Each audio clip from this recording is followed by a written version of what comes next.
네, 안녕하세요. 지니플러스입니다. 오늘은 반도체 후공정 패키징 테스트 관련 주인 SFA 반도체에 대해서 한번 알아보도록 하겠습니다. 재무제표 및 주가 전망에 대해서 한번 알아보도록 하겠습니다. 주의사항에 대해서 한번 알려드리겠습니다. 항상 투자의 책임은 본인에게 있다는 점을 명심하시기 바랍니다. 제가 주린이 시절에 이 회사는 무슨 회사지? 좋은 건 알겠는데 그래서 뭐 하는 회사라는 거야? 궁금증을 해소시켜드리기 위한 영상이며 가벼운 마음으로 봐주시길 바랍니다. 반도체 제조 공정부의 특성과 주요 기업에 대해서 간략하게 한번 알아보도록 하겠습니다. 일단 구본에서는 일괄공정, 전공정, 후공정, 설계 장비로 이렇게 나뉘는데 공정별로는 이제 종합 반도체 업체인 IDM, 주요 업체로는 우리가 잘 알고 있는 삼성전자, 하이닉스, 인텔 등이 있고요. 팹리스 기업, 파운드리 기업, 패키징 테스트 기업 이렇게 나뉘어져 있는데 파운드리도 많이 유명하죠. 근데 우리가 오늘 알아볼 SFA 반도체는 패키징 테스트 기업이다. 이렇게 봐주시면 될 것 같고요.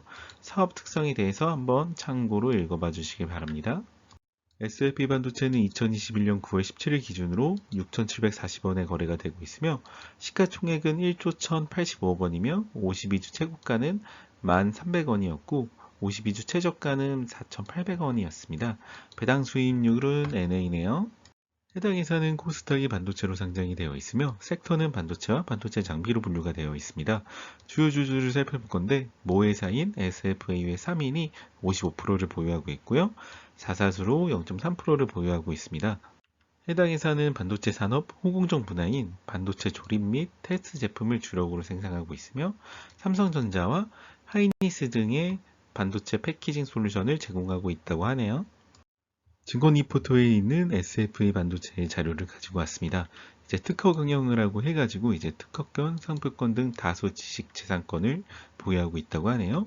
그리고 반도체 패키징 테스트의 기술력을 보유하고 있다고 합니다. 한번 읽어보시면 될 것 같고, SFA 반도체의 핵심 기술은 스마트 기술을 접목한 자유주행 이송 시스템 구축을 통한 패키지 생산 경쟁력을 강화하고 있고, 그리고 펜아웃 웨이퍼 랩의 패키징 공정 기술을 개발하고 있다고 하네요.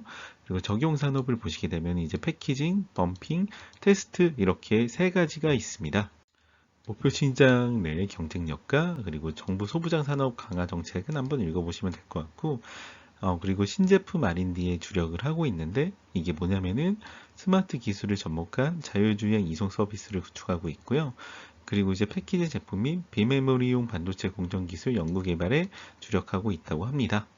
한번 투자하실 때도 참고하시면 될 것 같고, 이거를 굳이 제가 왜 언급을 드리냐면은 메모리 반도체보다 이제 비메모리 반도체가 더 성장할 거는 누구나도 알고 있는 사실입니다. SFA 반도체도 비메모리 시장에 뛰어들고 있다. 뭐 이런 정도로 이해하시면 될 것 같습니다. 해당 제품을 그림으로 보시면 이해가 더 잘 되실 것 같아서 한번 가지고 와봤습니다. 패키징, 범핑 공정, 주요 제품 등이라고 하니까 한번 참고해서 봐주시기 바랍니다. 반기보고서에서 가지고 SFA 반도체 매출 실적에 대해서 한번 알아보도록 하겠습니다. 반도체 제조 부분에서 메모리 반도체와 비메모리 반도체로 나뉘는데 주요 상품 등 이렇게 해가지고 삼성전자 주에 이렇게 돼 있는 거 보니까 삼성전자에 납품하고 있다는 것을 많이 강조하고 싶은 부분으로 보여지고, 그리고 비율 같은 경우를 보시게 되면은 이제 메모리 반도체 쪽이 84.9%, 비메모리 반도체 쪽이 14.8%로 보여집니다. 아무래도 이제 삼성전자에 납품을 많이 하다 보니 삼성전자에는 메모리 반도체가 좀 더 아직까지는 주력이라 여기도 매출액이 훨씬 더 메모리 쪽이 높아 보이네요. 메모리 반도체와 비메모리 반도체를 보시게 되면 이제 수출과 내수 비율 중에 메모리 반도체는 수출보다 내수 비율이 훨씬 더 높은데 비메모리 반도체 같은 경우는 수출 비율이 훨씬 더 높은 걸로 보여집니다. 아무래도 비메모리 반도체는 국내보다 해외에 더 많은 지분을 가지고 있기에 굉장히 좋아 보이는 걸로 보여지고요.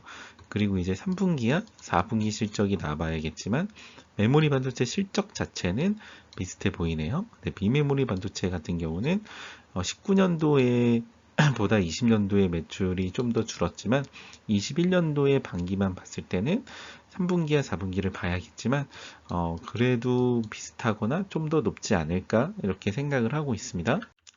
합계 같은 경우는 이제 19년도와 20년도는 거의 비슷하나 21년도는 봐야겠지만 이제 3분기와 4분기 실적이 잘 나오면은 높긴 하겠죠. 하지만 2분기까지 실적을 봤을 때는 비슷해 보입니다. 네이버에서 제공하고 있는 재무제표를 한번 보도록 하겠습니다. 매출액을 한번 보도록 할 건데 영업이익 같은 경우는 계속 우상향을 하고 있고, 그리고 당기순이익 같은 경우는 이제 20년도 4분기를 제외하고는 상승을 하고 있습니다. 그리고 부채를 보게 될 건데 부채보다 자산이 더 많다 이렇게 보시면 될 것 같고, 그래서 이제 부채 비율은 61.94%인데 이게 100% 이하면 괜찮다고 보고 있습니다. 그리고 자본 유보율을 보도록 할 건데 300% 정도면은 괜찮다고 생각이 드네요. 반기 보고서에서 제공하고 있는 SFL 반도체 재무제표에 대해서 한번 보도록 하겠습니다. 우선은 저는 자산 총계와 부채 총계를 보게 되는데 자산 총계는 4,960억 정도 되고요. 부채 총계는 2,106억 60억 정도 되는 거 보니 부채보다 자산이 2배 이상 많다 이렇게 보시면 될 것 같고요. 그리고 이제 유동자산과 유동부채를 한번 볼 건데 유동자산 같은 경우는 이제 1,580억이 있고 유동부채는 770억 정도가 있는 거 보니까 유동자산도 유동부채에 비해 훨씬 많은 것 같고, 그리고 재고자산 같은 경우도 후공정 패키징 기업이라 그런지 유동자산의 총 비율에 비해 상당히 낮은 걸로 보여집니다. 그리고 이제 비유동자산 같은 경우도 보시게 되면은 유형자산이 상당히 높고요. 그리고 무형자산은 별로 되지 않는 걸로 보여지네요. 재무제표도 괜찮아 보입니다. 자본에 대해서도 한번 보도록 하겠습니다. 이제 자본금 같은 경우는 820억 정도 가지고 있는 회사고요. 이제 나머지는 한번 보시면 될 것 같고, 자본 총계 같은 경우는 이제 2,800억 정도 있는 회사로 보여집니다. 그래서 자본과 부채 총계를 보시게 되면은 4,960억, 즉 5천억 정도 가지고 있는 회사로 보여집니다. 이제 매출액에 대해서도 한번 볼 건데, 매출액 같은 경우는 이제 작년과 올해 매출액이 비슷하나 작년이 좀 더 높았고요. 이제 매출 총이익 같은 경우도 보시게 되면은 작년이 높았으나 매출 총이익은 올해가 2배 정도 높네요. 그리고 영업이익 같은 경우도 보시게 되면은 작년보다 올해가 이제 한 4배 정도 높은 걸로 보여집니다.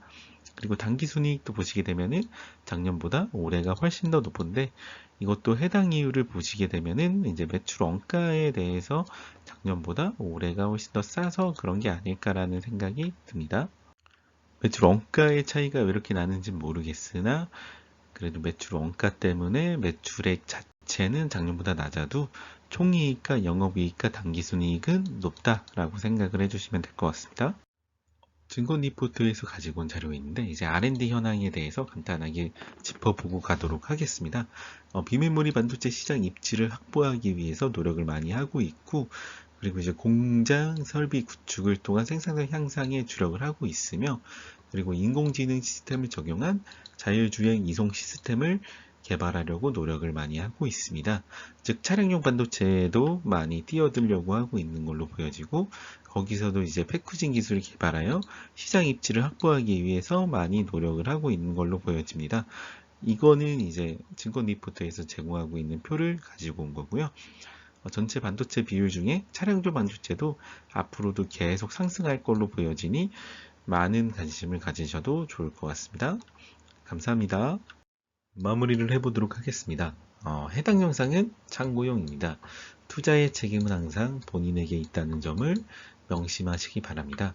그냥 주린이 입장에서 개인 투자 공부를 하면서 내용도 정리를 해봤고, 그 정리된 내용을 공유 드리는 거니까 그냥 이제 편하게 생각을 해주고 투자에 참고를 하시기 바랍니다.